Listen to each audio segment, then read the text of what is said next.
Hello everybody, it's Bricky. I'm back with another first impressions of the new killer Pyramid Head, which I think really caught us a lot by surprise. It was actually really cool to see some Silent Hill representation, and if I'm being perfectly honest, I am absolutely blown away that Konami gave out their IP to literally anybody, knowing Konami as they are. But yes, Silent Hill is in Dead by Daylight now. Pyramid Head is your killer. You've got I think it's the elementary school as the map, and I'm not familiar with actually the survivor. I only played Silent Hill 2. I believe she's from Silent Hill 3, but that is a little bit strange as Pyramid Head is a manifestation of James's guilt in particular in Silent Hill 2. It's his demons, so it's a little weird that that's both there, but maybe they didn't want to give out James or something, because James is pretty iconic, and well, I don't want to say iconic, but he's pretty great, and it would kind of suck to see him also entering the Pyramid Head zone again. That would not be great. But anyway, yes, Pyramid Head is out. I have played about 10 to 12 games of him already, which of course is nowhere near enough for a full review, but that's why this is a first impressions video, and I wanted to go ahead and talk about him a little bit and talk about what he does. So, his power is actually simple when you think about it, but hard when you read it. Long story short, he is a normal movement speed killer, trapper style, 32 meter terror radius, 115 movement speed. And when you activate his ability, he drags around his sword on the ground and he leaves like a rift. He leaves like a trail. Enemies who walk into that trail will be afflicted by something called torment. Also, when he's going through the trail, you can left click and do like a fling, like a shockwave in front of you, and that instantly causes a damage state to anyone in front of you that goes through walls and everything in between. Slight delay though. And so when you down a person who is inflicted by your torment, that walked over your line, you can, instead of hooking them, immediately send them into a cage, which is like a mini hook all the way across the other side of the map. It's always the farthest position away from you as possible. And that little cage acts like a hook. It has two phases, and in the second phase, instead of struggling, you instead have to constantly make skill checks. If you fail your skill check, you end up actually just straight up dying. Also, if you are able to get somebody to death hook and you down them with torment, you can just do like a little mini Mori and just kill them right outright, and that's it. And you're done. You don't have to hook them for the final death hook or anything. And that is basically Pyramid Head. It's simple in gameplay, kind of confusing in concept, but playing him, it's really interesting. I will say he is indeed very unique, very fun, very interesting, and will probably be like mid-tier, which seems to be a running thing as of lately. The character has a lot of potential for some cool things. The main thing they lack is map pressure, and naturally, if you're not going to be Nurse, Spirit, Billy, Oni, or maybe even Hag, and probably Hag, you're not going to have any real map pressure, and without map pressure, you're not going to be a top tier killer. It's simple as that. Back in the day, it used to be how good are they in the chase. Now it's what's their map pressure like. Pyramid Head, it's really good in the chase. That little flick thing he has at the end of his little dragging ability is pretty dang solid at getting some stuff. It can be dodged pretty well though, if someone knows what they're doing. But overall, yeah, he's pretty solid in the chase, and his map pressure probably comes with him saving time from caging people. So the idea is that, okay, you cage somebody, and when you do so, you don't have to spend the entire time picking somebody up, possible flashlight saves, carrying them to a hook, hooking them, and then being done with it. It's just instant hook, which does save you a lot of time, which will help you with map pressure.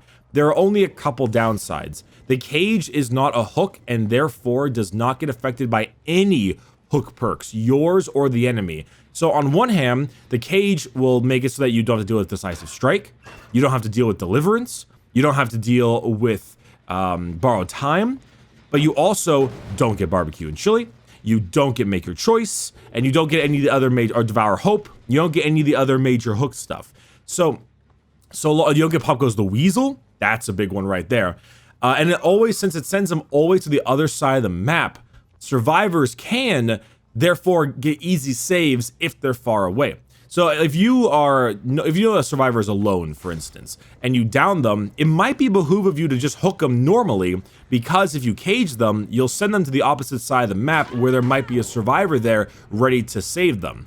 On one hand, sometimes you might want that. You might want the save immediately, because then you can get them on another hook a lot faster. It really depends on you. If I had any major complaints about this character, it's that the sensitivity issue during his right click is a problem. So when you do your right click and you start dragging, you get an increase in sensitivity, like double, your sensitivity just doubles on your mouse, kind of like Billy or something in the beginning of his charge. Now for Billy, it makes sense. People are running around you, you got to be able to do a nice flick. As for Pyramid Head, this sensitivity stays increased when you do your fling ability. And that is actually really detrimental. It's like going into the Huntress or the Gunslinger and then having normal sensitivity and then ADSing or pulling out your hatchet and then therefore doubling your sensitivity. It would completely throw you off. And I don't have an issue with this for melee characters, but for this ranged attack, it's actually really aggravating. And it can be a huge detriment to your gameplay when you're trying to actually land some good hits, because you'll overcompensate all the time and you'll completely miss them consistently with this ability.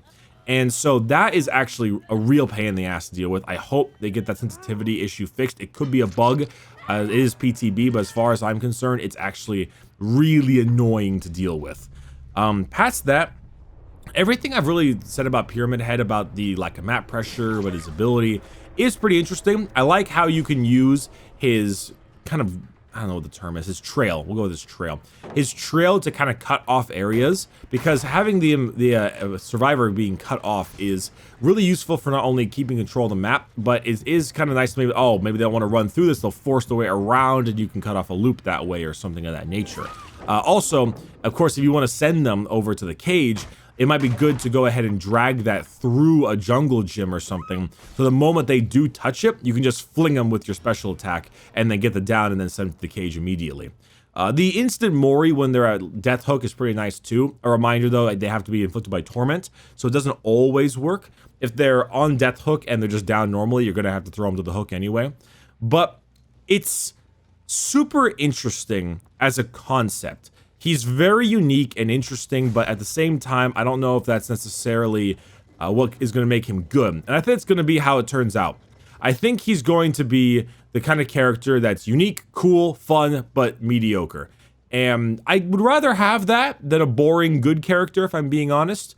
But I do hope they get the sensitivity issue and stuff fixed, because that would be really, really helpful. Or maybe even a movement speed bonus when he does his trail, because then you might be able to use it as a way to get around the map a little bit more, which would be nice. And I think it reveals him when he's using his trail, so that would necessarily make it a little bit difficult. As for perks, his perks are okay. Survivor perks are a lot better. I don't want to go too into those right now, because this is mainly about the character. But I think about 2 of his perks are decent, one of them is situational. Survivor has like 2 really good perks and 1 kind of weird trolly one, but could be useful. So we'll have to see how that turns out. As far as I know, it's interesting for the perks, and the map looks great. It's laggy, but it looks really good. And I hope that the map ends up being really good, because it looks so nice. It looks so nice. Yeah, that's about it. Just quick first impressions on Pyramid Head. Throw this on the second channel because I just wanted to talk about it, get it out there, and basically that's about it.